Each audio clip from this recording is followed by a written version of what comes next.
Bueno, luego de una lectura comprensiva acerca de la obra Historia secreta de la Argentina, del autor Iván Callino, lo que se procedió a hacer es un resumen a través de un breve análisis eh, aunado a lo que es la lectura comprensiva del texto y con toda la información que se pudo extraer y los datos más eh, que prevalecen más en esta obra.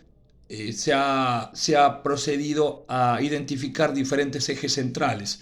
Primero tenemos que mencionar que esta obra incluye datos históricos de nuestro país y bueno, nos sitúa completamente en los contextos históricos, sociales y culturales de nuestra nación y nos permite interiorizarnos en diferentes temas que son totalmente importantes a saber hoy en día, ¿no? Toda la ciudadanía, perdón, está completamente, por así decirlo, enfocada y los medios de comunicación lo tratan diariamente al tema de la economía, que es un tema totalmente relevante para lo que es nuestra nación, nuestro país.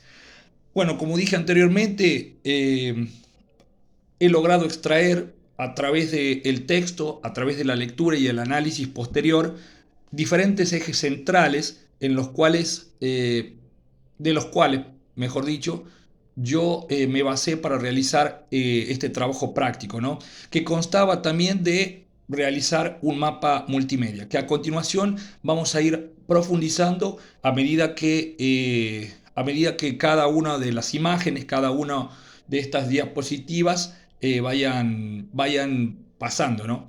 Bueno, en este caso tenemos como introducción justamente el nombre de nuestro país porque constituye el eje central, porque se trata justamente de la historia económica, de los cambios y del proceso que afectó en muy mala manera a lo que es la economía de hoy, ¿no? Dentro del primer eje central, identifiqué lo que en el texto se refiere al círculo rojo, que está totalmente relacionado con el estado profundo. Muchas veces caemos en el error de creer que nuestro representante, la autoridad máxima del país, nuestro presidente de la nación, es el encargado de realizar todo el trabajo, de decidir, de planificar y de programar cosas en función de la economía y del contexto social. Y muchas veces caemos en ese error totalmente drástico porque existe una especie de corporativismo atrás de las fórmulas presidenciales, de las fórmulas políticas y de los partidos gobernantes, ¿no? Estos corporativismos tratan de sacar siempre provecho a sí mismo a través de la programación y planificación y también de las decisiones, que muchas veces estas decisiones no las toma una sola persona, sino que se toman en la mesa chica a través de la voz empresarial que siempre, o mejor dicho, en la historia de Argentina, en la mayoría de los casos, los monopolios empresariales han estado protegidos por el Estado durante muchísimo tiempo. Bien, después del círculo rojo, que ya profundizamos acerca de su relación y lo que concierne con el Estado profundo, avanzamos hacia lo que es el intervencionismo estatal, que es una de las decisiones más garrafales que podemos analizar en una república como la nuestra. Cuando el Estado interviene, muchas veces lo hace de mala manera. Este intervencionismo estatal siempre trata de identificar el foco de emergencia, por así decirlo, y trata de solventar a través de baches, como pueden ser los planes sociales o otros programas, que van destinados y direccionados hacia los sectores más vulnerables, pero muchas veces lo hacen con la intención del beneficio personal, del beneficio político, ¿no? Ellos es como una especie de intercambio que realizan con la ciudadanía porque se aprovechan de las necesidades de las personas, lamentablemente es así, y a través de los planes y de los programas eh, tratan de compensar a la gente con la idea de conseguir votos.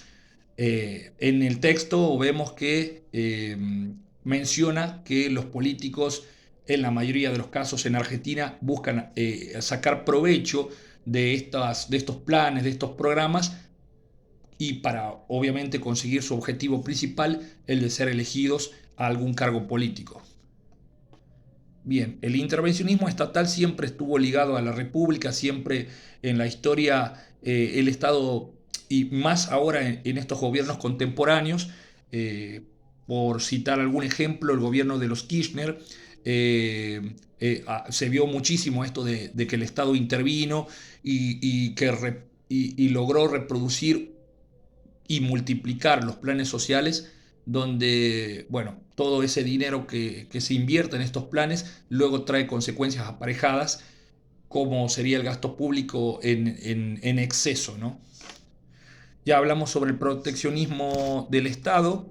El proteccionismo del Estado, bueno, la función que hace referencia a esto es la protección a los monopolios empresariales, es decir, es un círculo de grandes empresas que tratan de monopolizar con su producto y son aquellos que Iván Carrino en este análisis que hace acerca del proteccionismo y el monopolio empresarial que existe, es que muchos de estos empresarios tratan de no tener competencia, de no generar competencia, que, bueno, la competencia, si bien sabemos, es uno de los principios básicos de la economía, al igual que la oferta y la demanda. Sin competencia no puede generarse esta regla de la oferta y la demanda. Por ende, el consumidor propio puede, o mejor dicho, no le queda otra alternativa de pagar cualquier precio por ese producto, porque no hay otro similar.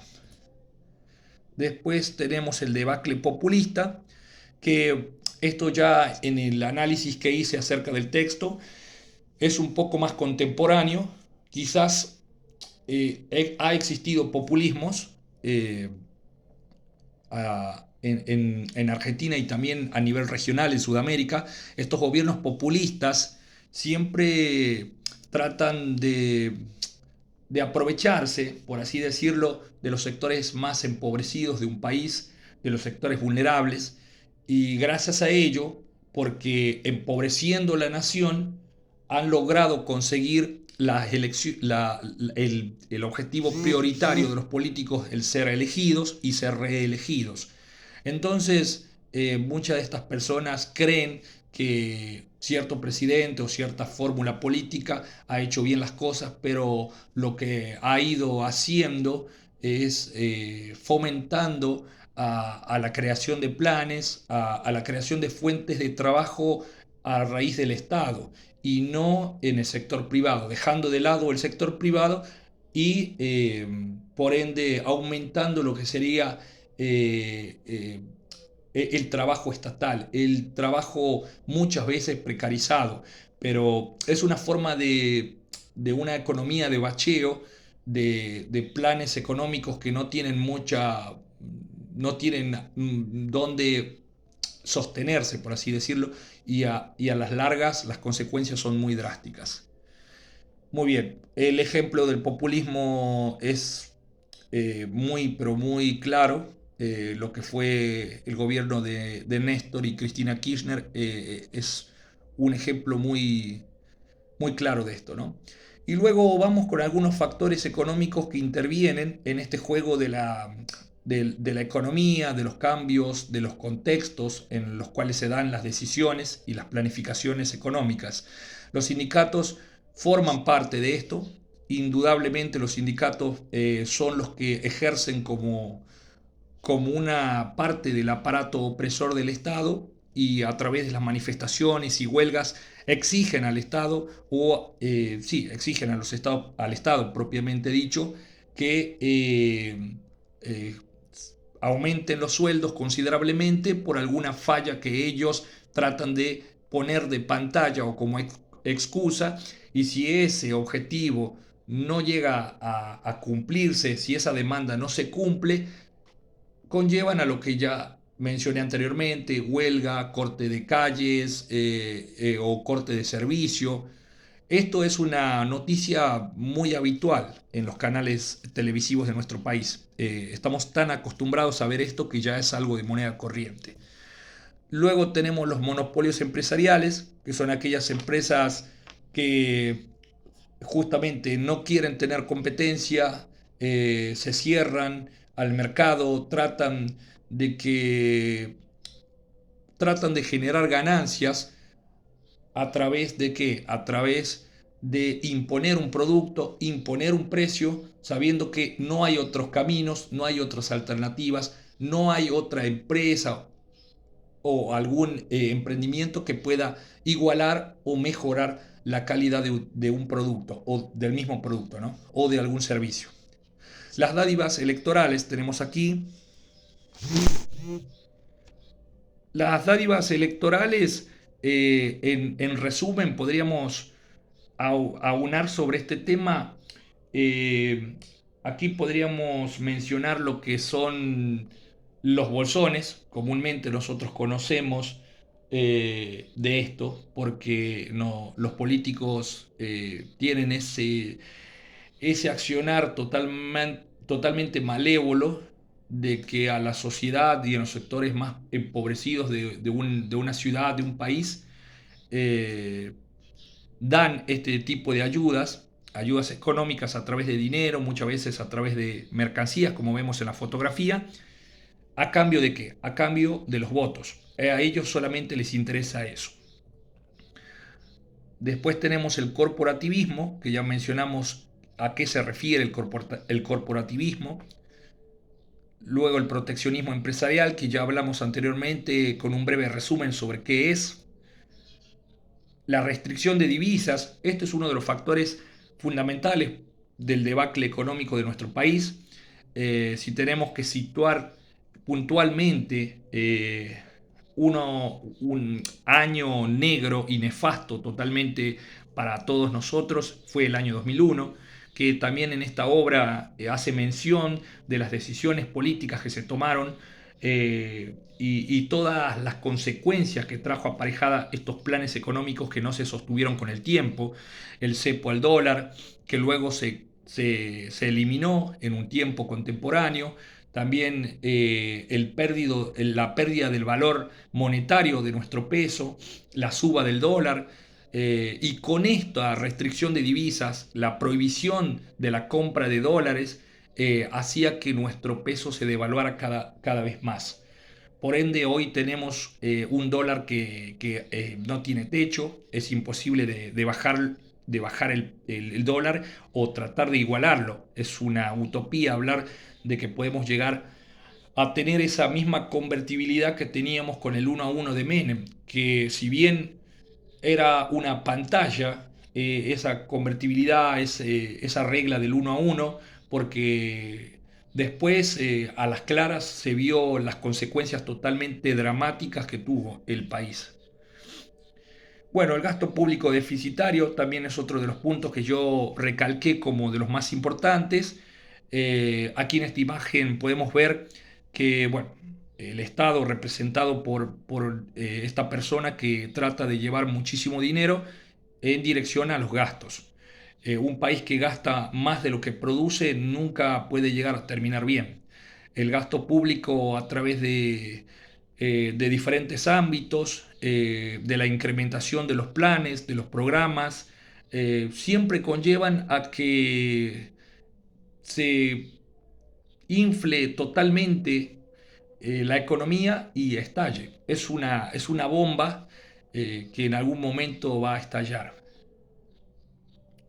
Bueno, otro de los factores también fue el control de precios, que lleva a lo que finalmente, junto con la restricción a las importaciones, a la hiperinflación y crisis monetaria.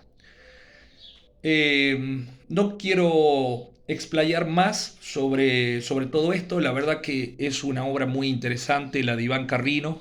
Personalmente me gustó demasiado porque te hace interiorizar en lo que es la historia y los diversos contextos de nuestra economía, de las decisiones políticas y de los cambios sociales.